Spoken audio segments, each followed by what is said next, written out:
Here I have a whole beef tenderloin, and it's in a cryovac bag, and this is how it normally comes.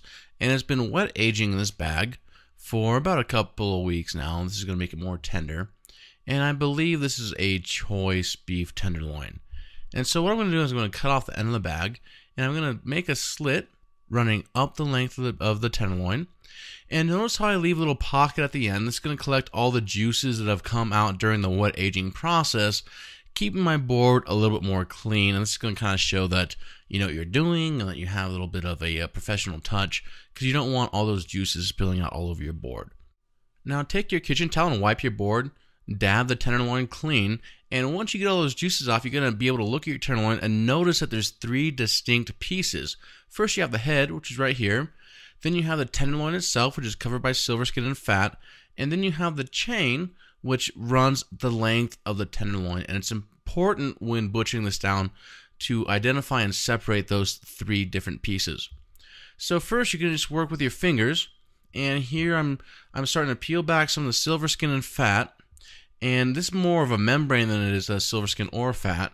And I'm going to stick my fingers in between the tenderloin itself and the chain, and I'm going to make sort of a seam or a separation.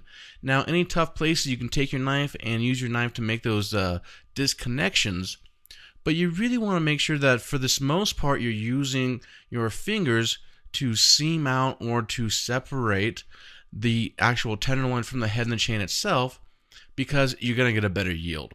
Now, you notice how I peel back some of the silver skin and the fat, and I'm just going to work down the tenderloin, peeling back that silver skin and fat, and making sure that I can separate out and seam out my three distinct parts, which you can see here now, which is the chain, the tenderloin, and the head.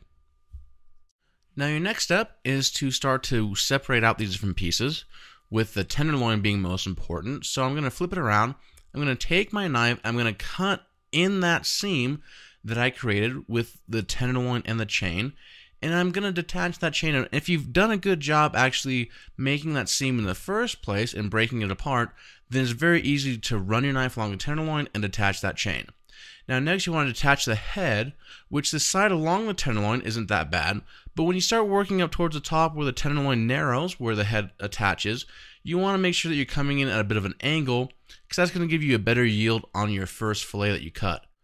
Now next you want to address the silver skin, which is right here, which is inedible, can't be broken down.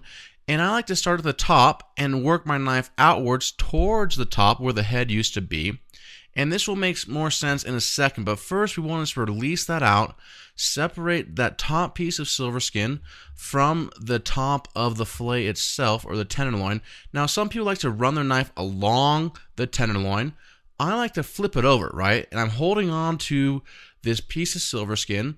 I'm going to flex my knife towards the cutting board like I'm filleting a fish. And watch this as I flip it over. See that? See how it peels back? Look at that yield. That's pure silver skin right there. That's great for your food cuts. That's great for cutting a beautiful fillet. And it's awesome for not wasting any beef. Now you're just going to go back and make some simple trims along the tenderloin itself, removing some excess fat, any small pieces of silver skin that you might have missed during the filleting process, and getting these little pieces along the side that are both silver skin and connective tissue and a little bit of excess fat that won't break down during the cooking process. Next you want to flip the tenderloin over, and I'm going to cut off a little bit at the top of the head, and this is just to square it off for my first fillet cut.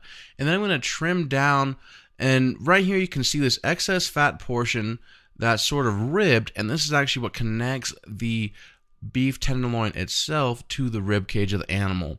And the fat is sort of a little bit more hard than normal, and there might be some connective tissue in there, so you want to trim that down, and it's going to just give you a better fillet in general.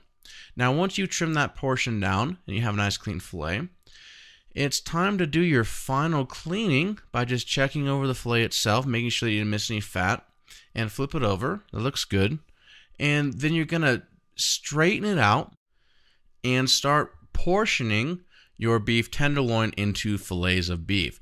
So I'm going to flip it around, and making one solid stroke each time, I'm going to cut through the tenderloin, and I'm going to visualize it. I want to yield about 7 to 8 fillets or servings per tenderloin. And notice how I'm making just one solid stroke or one solid knife movement as I'm cutting through and portioning these fillets. And this is going to keep it from looking like it's been sawed or hacked at. It's going to give you a nice smooth surface. Now once you get towards the end here, this is actually where the filet mignon comes from. But what happens is a lot of chefs, they just cut up their beef tenderloins, they call it filet mignon. But I like to call it filet of beef because it's more accurate. Now this end piece is technically the filet mignon, which is about, usually cut to 1 to 2 inches thick and 2 to 3 inches in diameter. And I'm going to go ahead and form that using my guide hand, rounding it out. And actually this bottom piece I save for the mediums to mid-wells because sometimes people like that and they cook faster. Now here's the head portion, and I'm going to go back, I'm going to take the head, and I'm going to try and yield another fillet portion out of it by trimming down the silver skin, some of the fats and the connective tissue. I'm going to cut off the ends, and really you're just trimming it away. Now here's the deal is this is my favorite part of the fillet.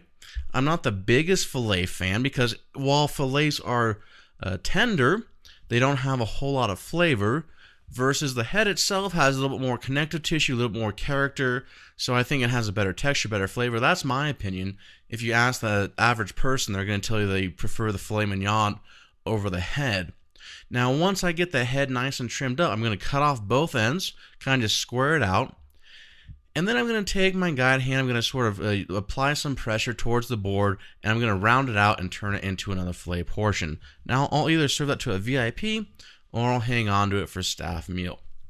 Now it's important to note that all that trim that we created during the trimming process and butchering down the beef tenderloin should be saved for ground beef, and this ground beef is great quality. It can be turned into sausages, hot dogs, hamburger patties, whatever you want, whatever you could use ground beef for. Don't throw it away. The only thing that you should discard during the butchery process is that piece of silver skin on top that is inedible and won't break down during the cooking process.